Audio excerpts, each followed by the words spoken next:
Alright guys, this is Budget EDCer here, and this is going to be my review of the SOG Micron II. You may or may not have heard of this knife before. It's a fairly small knife. It's meant to be a keychain knife primarily. It's just right at 5 inches open. Don't know what the close length is offhand, but it is very, very small, very, very lightweight. It's just at 1 2/5 of an ounce.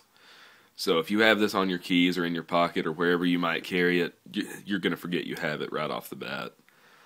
Something you'll notice at the end is there's an exceptionally large lanyard hole here. It'll accept 550 cord, any sort of nylon rope, or a split ring if you want to put it on your keys.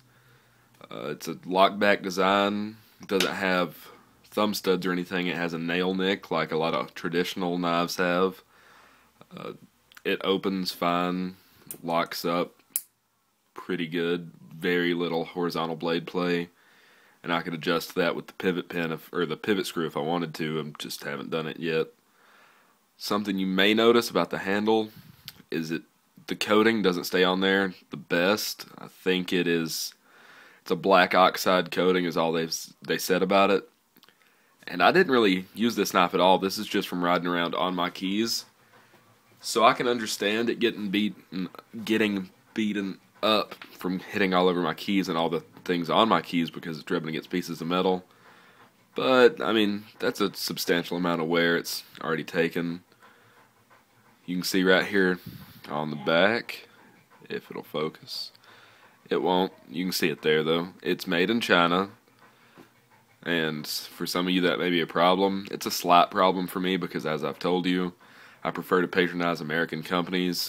That way I know that I'm helping put money into our domestic workforce, not paying somebody in China that could be somebody that's not getting paid enough or enough to sustain themselves.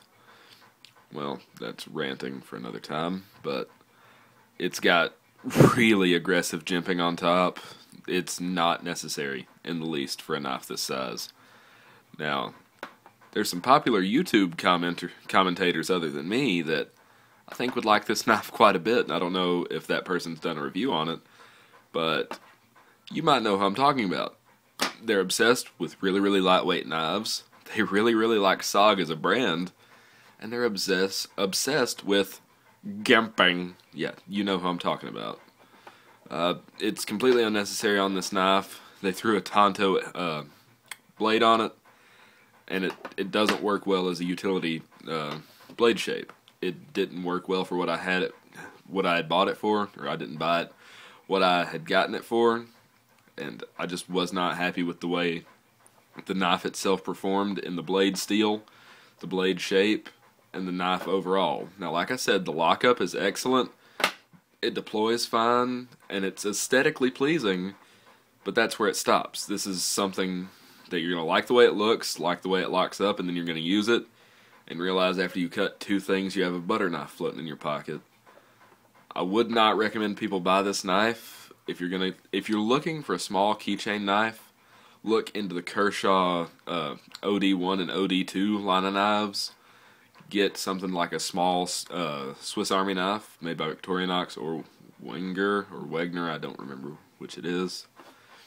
But pretty much anything other than this is going to be good.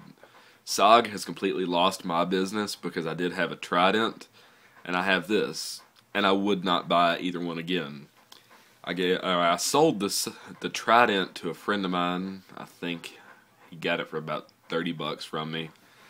I just was not happy with it. I'd had it for about 3 months at that point. I may get it back from him to review it. I might not. This is a different person than I gave the Tenacious to. So it just depends on how they feel about letting go of their knife for a little bit. But as a whole, if I were you, I would stay away from SOG as a brand. A lot of people online like SOG knives, and maybe I've just gotten the worst knives that they produce, but that's what it seems like to me, is that these are the worst knives that I've paid for the money that they cost, because this knife is around $20, and the Trident is around $60. If you're going to spend that kind of money, for $20, you can get a full-size everyday carry knife like the Buck Vantage or the Spyderco Tenacious if you shop around. And for the price of the Trident, I can get a Kershaw Blur, which is made in America, and it's just an excellent knife all around. I will have a review of the Kershaw Blur coming up fairly soon, but I have to send it back to the Kershaw factory because I had a couple things malfunction with it.